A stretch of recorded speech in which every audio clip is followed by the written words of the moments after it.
हाय, hello, नमस्कार मैत्रिणींनो. पुन्हा एकदा माझ्या मिनी व्लॉगमध्ये तुमच्या सगळ्यांचे अगदी मनापासून स्वागत आहे. तर बघा, मी इकडे खीर बनवत आहे तांदळाची, कारण श्रीची तब्येत 8 दिवस झालं बरी नाही. तर त्याच्यासाठी नाश्ता असा हलका फुलका म्हणून मी खीर बनवायला घेतली. त्याचबरोबर साईडला एका गॅसवरती चहा देखील ठेवून घेत आहे.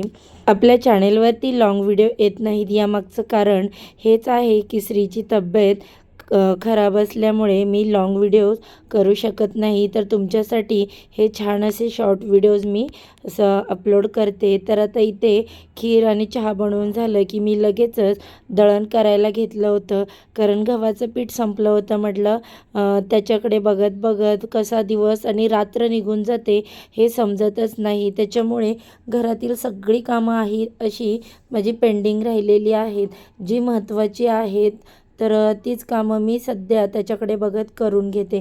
तर गव्हाचं दळण करून ठेवलं. ऋतूला म्हटलं तू देऊन ये चक्की. त्यानंतर लगेचच मी तिन्ही सांजा झाले की दारामध्ये उंबरठ्यावरती दिवा लावला.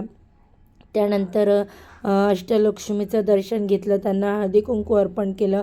लगेचच तुळशी मातेला देखील दिवा लावून धूप ओवाळून घेतला. तसं तर बघा, मूड तर काहीच होत नाही काम करायचा, पण ही घरातील देवपूजा, देवाला दिवा अगरबत्ती लावणं हे तर खूप गरजेचं आणि महत्त्वाचंच असतं.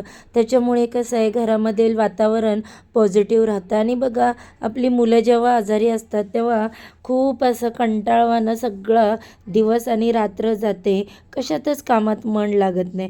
तर सकाळीच मी इथे गाजर हलवा केला होता. श्रीने मला सांगितलं होतं, मम्मा मला गाजर हलवा हवा आहे, पण एक घाससुद्धा त्याने खाल्ला नाही.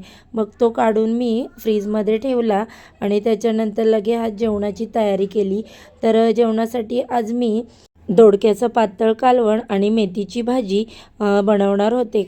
आणि बघा ताईंनो, मी असं सगळं कटिंग खाली बसूनच करून घेते, कारण उभं राहून मला जास्त वेळ काम होत नाही, त्रास होतो. सीझर असल्यामुळे कंबर पाय वगैरे दुखून येतात. तर सगळं जेवढं होईल तेवढं खाली बसून कटिंगचं वगैरे काम केलं. त्याचबरोबर लगेच इथे आता माझ्या बघा भाकरी बनवून तयार झालेल्या आहेत. म्हटलं त्याच्यासाठी जरा गरम गरम ज्वारीची भाकरीच बनवते, कारण चपाती पचायला जरा जड जाते ना, म्हणून मग भाकरी बनवली. तसेच इथे लगेच दोडक्याचं कालवण देखील माझं तयार झालं. तर असा होता माझा आजचा छोटासा मिनी व्लॉग. आवडला तर लाईक करा, चॅनेलला सबस्क्राईब करा. Bye bye.